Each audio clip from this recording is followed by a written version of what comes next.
and welcome everyone. In this video, I'm going to be having one of my viewers or subscribers of this channel to basically interview me so that way you guys can hear some of my beliefs and views on some of the issues that everyday Americans face.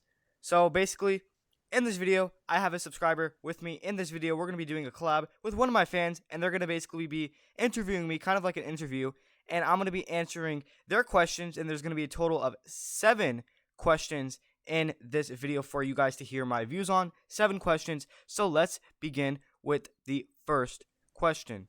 What is your stance on gun violence? Because I know lots of Democrats want gun control, but the Republicans do not want gun control. So what is your stance on that? Violence is an extremely important issue facing everyday Americans. The worst gun violence happens here in the United States. Nearly 500 mass shootings have taken place in the year of 2023 alone. The deadliest mass shooting recorded ever in American history happened in 2017 during the Trump administration in Nevada. Now, does that mean Trump is to blame? The answer is no. The top 3 states that have the worst shootings are Illinois, Texas, and California, 2 liberal states and 1 Republican state. So as for my stance on this topic, what I would do is ensure that people with any type of mental illness shall be prohibited from purchasing any type of firearms in all 50 states. By doing that is we need stronger background checks. If buying a gun is as easy as buying groceries, then we have a huge and major problem. Buying a gun should not be as easy as buying groceries. Let's take a look at the Tennessee school shooting as an example. The school shooter in Tennessee had a record of being mentally ill, and guess what? They bought the gun legally. If you take a look at majority of shootings, most of the shooters have backgrounds of being mentally ill or having a mental illness. Mental illness is the worst and main cause for these shootings. Nothing else really. Also, I do not think we should fully ban AR-15s because they are not a weapon of war. Most people on the left have claimed that AR-15s are a weapon of war. While they have been used in war in the past, in fact, the U.S. military today, the modern U.S. military, does not use the AR-15. So it is not a weapon of war anymore. This is also not a gun problem. Just a few decades ago, there were more guns than people in the United States, and we do not have this such problem. This is evidence that mental illness is on the rise. Guns can't kill people themselves. Guns are not the issue. It's mental illness that is on the rise, because there were 2 decades ago, there were more guns than people, and guess what? We did not have this problem. So it's mental illness that's on the rise, and we need to combat that. And if we ban guns, it will go against the law. So Democrats, claim that, they're for the law. Well, if they're really for the law, they cannot ban guns, because banning guns will go against law, which it says in the Second Amendment that every person has the right to bear arms, and we cannot take away rights. So now, that is my stance on gun control. Moving on to the second question. Think about Joe Biden giving money to Ukraine. I don't mind giving Ukraine money, but what bothers me about what Biden is doing is he is not putting America first. Biden has spent nearly $113 billion on Ukraine alone, and that is another reason why Biden is adding on to our debt, which is another problem. Democrats claim that Biden had freed a lot of money from our debt. That is not true when he is spending it, when he's adding more to our debt with the money going to Ukraine. So he's actually adding on to our debt. He's not taking money away from our debt, he's adding on to our debt with the money going to Ukraine. Compared to the $113 billion to Ukraine, just $25 billion was sent for the border. That is a huge difference. And the budget that was sent for the border was not even to protect the border security. The money sent to the border was to get more shelters. Not a single dime was spent to secure the border. While shelters are fine, he didn't spend any money to secure the border. He spent it all to get more shelters. That's not securing any U.S. citizen. Although I would support some money going to Ukraine because I think Russia is going to waste more resources and it delays their invasion. So I do support some money, but I think I would support cutting the budget that Biden is spending the money to Ukraine in half. I would support some money to Ukraine, but I would not support as much, money he's spending as of right now.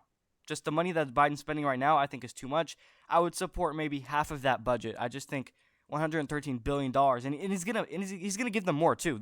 $113 billion is not it. He's gonna give them more, and as this war continues, we're still gonna add on more to our debt, because as long as Biden is president, he's gonna add more to our debt because he's gonna continue to give Ukraine money. So I think we should cut Ukraine's money, giving Ukraine's money, the budget in half. I don't think we should cut spending 100%. I just think we should cut it at least half, maybe even 3/4.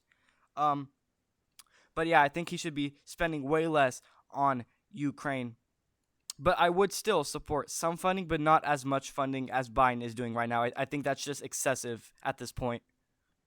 Question is very simple. Do you think climate change is real? Climate change is in fact real, and it's not a hoax because it is true for a fact that our climate is indeed changing. What I do think is, even though it is, people on the left, mainly on the left, tend to overreact on this issue a bit too much. But let's be for real. We cannot control weather. What we can do is support funding for natural disasters and anybody affected by it, and that's pretty much what we can do on this issue. People on the left, mainly on the left, think we can change, what weather does. We can't control weather, and they overreact on this issue. Like I said earlier, the only thing we can do is, fund communities that have been affected by a hurricane. We cannot control weather, so that's pretty much the only thing we can do. Moving on to question 4. What was your opinion on the GOP primary this August? Average is up by 50 points. He has more than half of the entire Republican Party on his side. Him not attending the debate had an impact on viewership, but it did not seem to hurt him at all. Ron DeSantis' numbers did not drop. They also did not rise. They just stayed the same at a steady pace after the debate.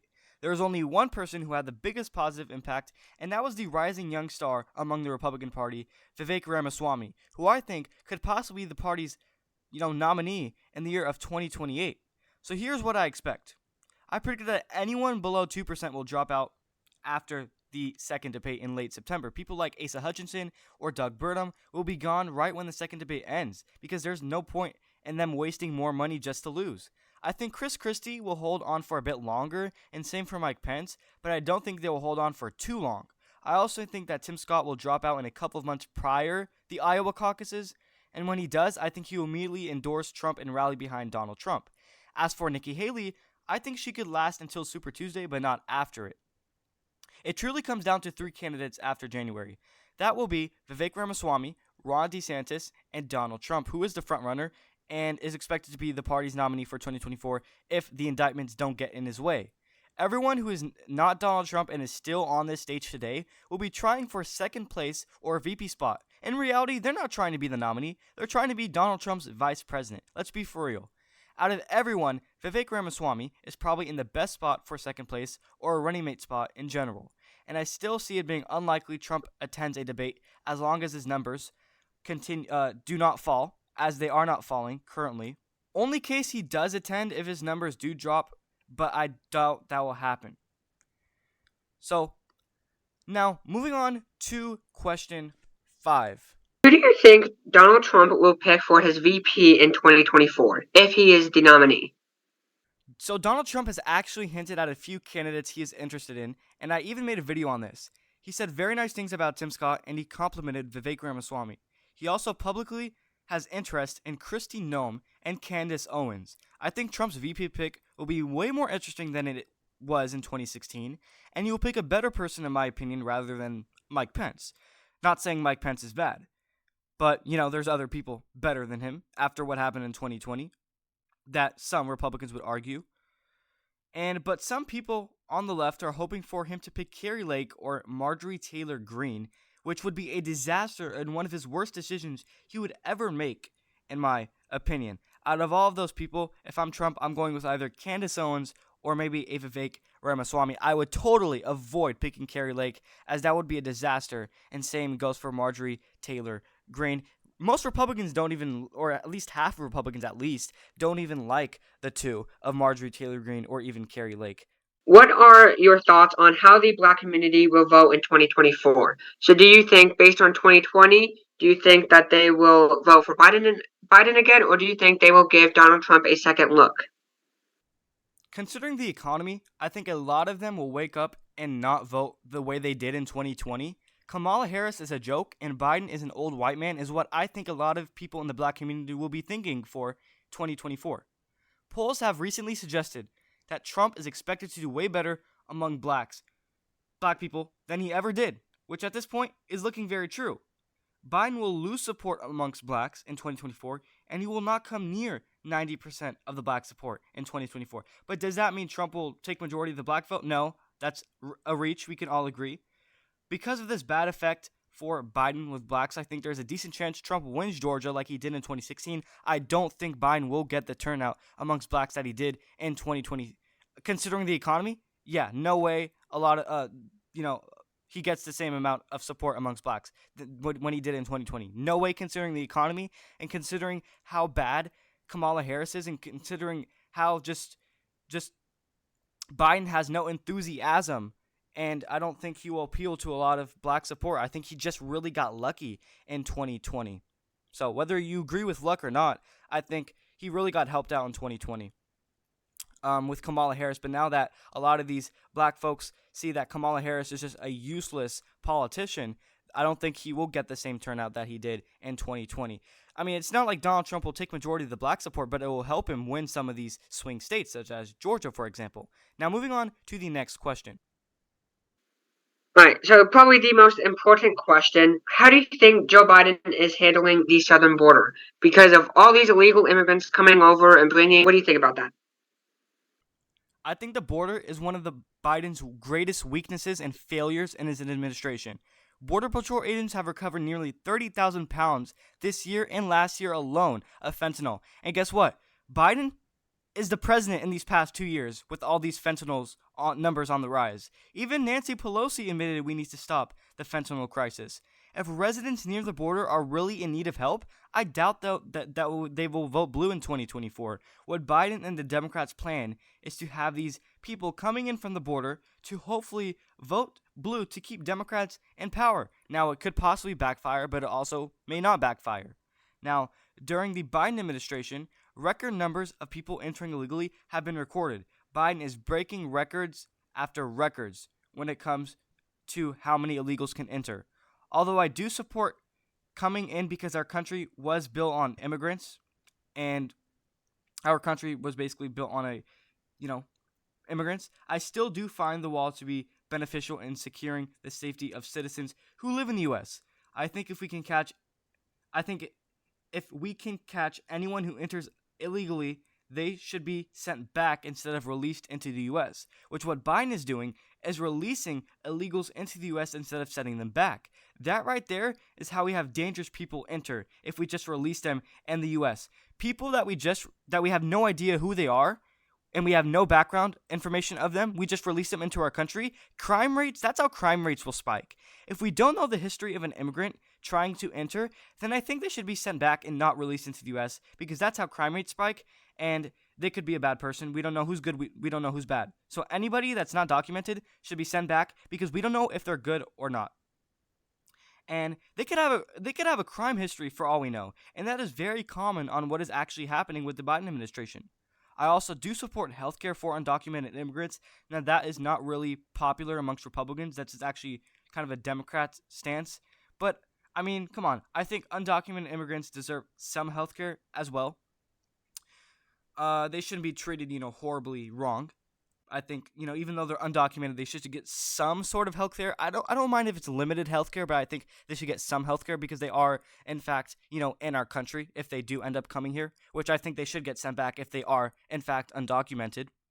So that is pretty much it. Let me know your thoughts and opinions on my view in the comment section below. Do you agree with my views? And if you guys want more videos like this, make sure you subscribe. And, if you want to do collab with me possibly in the future, hit me up with my email or just hit me up in the comment section down below. And as far as for our subscriber, before I end off this video, would you like to say anything before I close out the video? Go ahead. I want to say thank you to Let's Talk Politics for letting me do this interview. He has been great with talking about politics and keeping everyone up to date with what is going on. So go subscribe to Let's Talk Politics right now, and thank you everyone so much.